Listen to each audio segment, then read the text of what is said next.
Okay, everyone. Today we are doing it. It's kind of late. I'm kind of tired, but I really wanted to say my piece about this. Um, we're talking about what is art, and right off the bat, if you if you haven't if this is a subject that interests you, if this is something you like thinking about, I would encourage you to stop watching this and think about the answer yourself.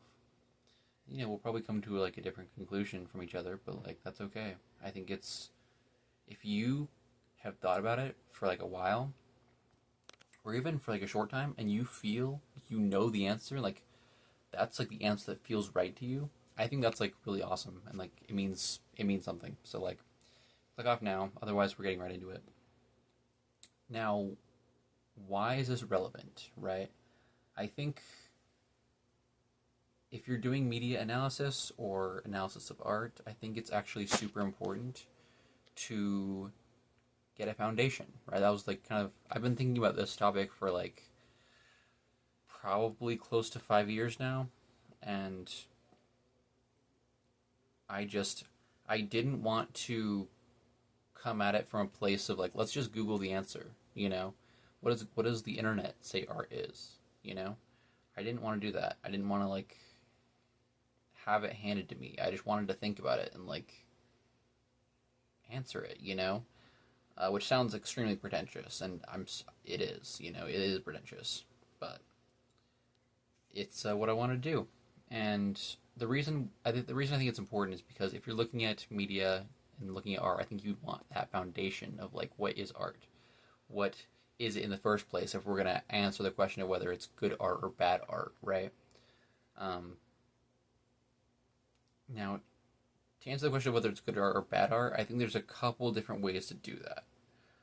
Number one, you can just look at the consensus, right? What do critics say? What do people say? Rotten Tomatoes does this, right? Where they kind of take your score, see if it's more good or bad, and then add it to the percent.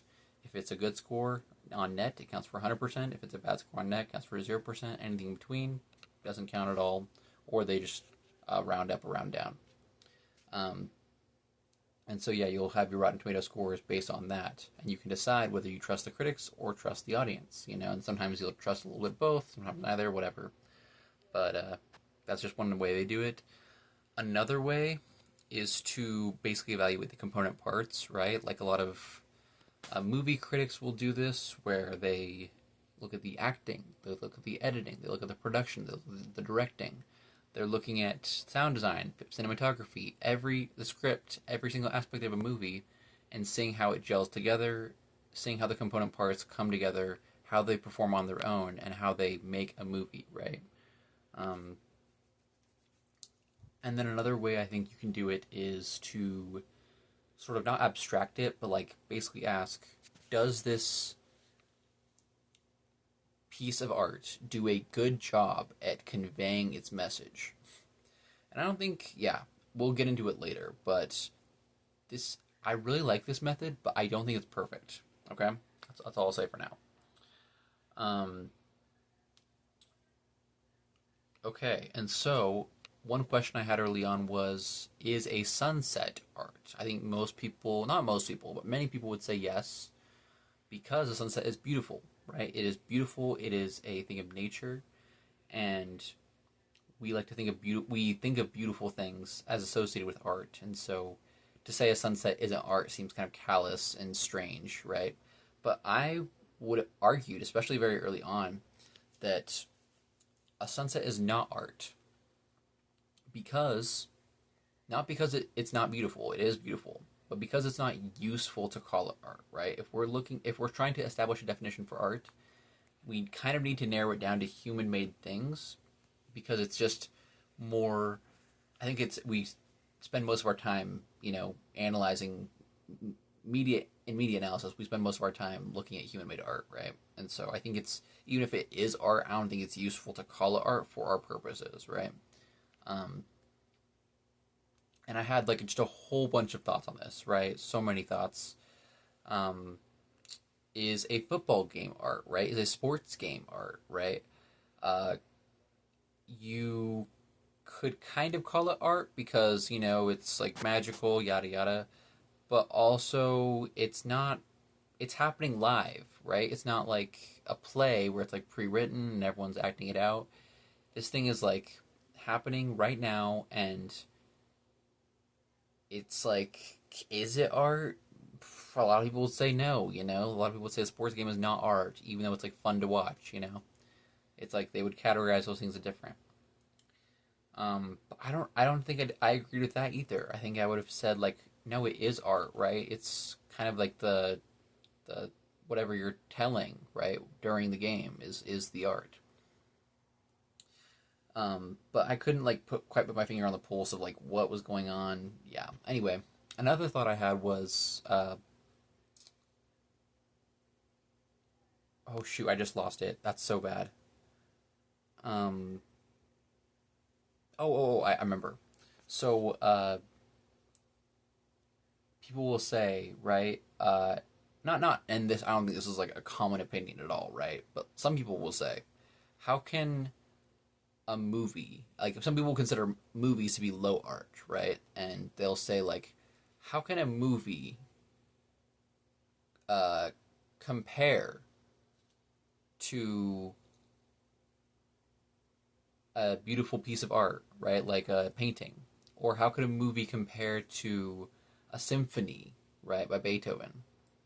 Or how could a movie compare to an like an epic novel, right, like the Odyssey?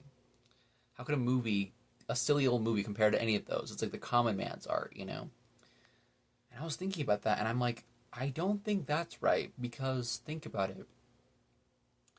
A movie combines the visual aspect of like paintings, the auditory aspect of music, and the narrative aspect of books, and puts it all into one combined work. And so I think movies and TV shows, for that matter, have the potential to be like the greatest art because they combine all these things into one, and each one supports the other and makes it stronger. Um, yeah, it's just like, yeah, I don't know. This was like a really important piece of the puzzle. This was a super, super, super important piece of the puzzle. We'll get into that a little bit later, but just for now, yeah, just know that. Roger Ebert, I think that's his. I think that's how you say his name. He's a very famous, probably the most famous movie critic of all time, uh, and he said that video games were not art. Right? He championed that take for like many many years. Right? That because video games have a purpose, right? They cannot be art. You have a goal, objectives, yada yada yada. They cannot be art. And that doesn't feel right to me because I just I know a lot of video games that I would consider art, and I hope you guys, if you guys are gamers, I hope you do too, right? Like these things, these it might just be a game, but like sometimes it changes your life. And like, okay, what about like a game like Minecraft, right? Is Minecraft art? Because like you do have objectives, I guess, like the achievement tree or the Ender Dragon. But what if you took those out? You could still probably have a good time playing Minecraft. You'd still get 90% of the Minecraft experience without the achievements and Ender Dragon. And like 90, honestly more than 90, like 95, 99% even without the achievements and Ender Dragon. Like you get a lot out of Minecraft without the actual objectives of the game because it's a sandbox, right? So is that game art? Like I don't know what he would say. He might say yes, he might say no. He probably would say no. Um, but he was very stubborn on this, and I disagree. I think video games can be art, but I could not exactly say why, right? And so yeah, we have that kind of first piece of the puzzle of, well, a movie can be maybe the greatest form of art of all, right? And I thought about it more, and I'm like, I think these different mediums have more in common than we first thought, or than I first thought. I mean, I think that a painting, right? Like you don't think of it as a movie, but it kind of does have contrast like a movie, right? There's like a movie will have like bad characters to contrast with good ones. A painting often has dark in the painting to contrast with light and actually draw attention to that light spot in the painting, right? Similarly, contrast is also seen in music, right? Many songs, especially the more modern ones, but certainly classical as well, will. When I say songs, I mean like actual canonical music with like symphonies, orchestras, all that. But of course, this applies to all music. But I'm specifically talking about like symphonies and stuff. They will often use dissonance, which is like harsh sounds, right? Like chords that don't quite go together, to like berate your ears a little bit, to make you a little bit uncomfortable when you hear them, and then they will resolve that with consonants or harmony, right? Sounds that go beautifully together. And it's sort of like a narrative arc, very literally a narrative arc, right? A lot of these symphonies are telling a story through them, right? Similar to a painting, how it, through contrast and through like the characters or visuals, are telling like a sort of story as well. And of course, a narrative obviously has a climax, it has tension that builds. It is the most obvious form of this, I guess. Oh man, what's the word? It's archetype, I guess. It's not, that's not the word I'm looking for, but you know what I mean.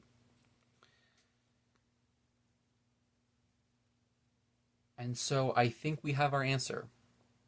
It took me like way, way longer after realizing those previous things that I just said to realize this.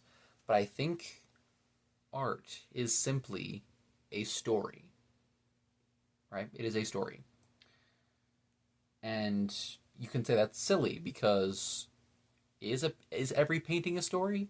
And yeah, it kind of is. I think some stories are incredibly short and some stories are incredibly just simple and profound, you know? Uh,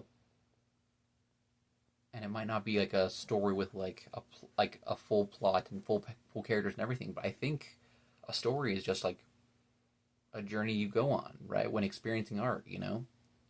And that includes paintings, that certainly includes like music, and especially obviously especially the ones that like take you on that narrative arc through consonance and dissonance, but also ones that maybe are a little bit more obscure, right? They don't tell you like the story right away, you have to figure it out. And yeah, I think it's not fair to say that because I don't see it as a story, it's not a story, right? Because sometimes I think like I guess like if you read Gravity's Rainbow, would you say that's not a story? Because Gravity's Rainbow is like, if in case you didn't know, Gravity's Rainbow is this like infamously impossible to read novel, right? But like it's still telling a story, you know. It's just very obscure, right? Like James Joyce's Ulysses, kind of the same thing going on. It's the stream of consciousness, like what's happening right now. Like as a reader, you can't usually tell unless you're like a big brain boy. And so yeah, it's like yes, just because it's obscure doesn't mean it's not a story, you know. And I think that applies to art. I think it applies to music. I think it applies to a lot of things, right? Um, okay, but what if you don't get a story out of it, right? What if you look at an abstract painting, you see a bunch of lines and colors and whatever, and you're not taken on a journey. You're not taken on a story of any kind. You see it, you see something, and maybe it tickles your brain a tiny bit, but you're like kind of whatever about it, and you don't like it. You know, it's not your kind of painting. I would say that painting is not art to you. It is not art to you, but it might be art to someone else because they see something in that painting, right? Even if it's abstract, even if it's the banana taped to a wall, as stupid as that was, um, I think if someone can see art in something, and see a story like and be taken somewhere, I think it's art, right? And all of this kind of just ties together with something my dad said, right? He had a lot of sayings growing up, but a lot of them were quite silly, like the classic line "home again, jiggity jig," or choices. It's all about choices, which is a profound in its own way, I suppose, but it's one he mostly said in a silly way. Um, and he's right, of course. It is all about choices, but I digress. The point is, he had one phrase that actually really stuck with me. That was like something he often said, and is true and is real, and that is that humans are storytellers, right?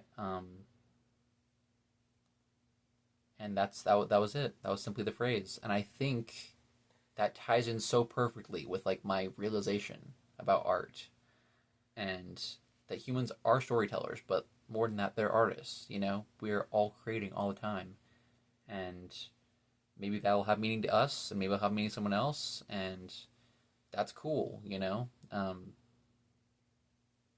if someone poops in the woods, right, and no one ever finds it meaningful, is that art? Probably not.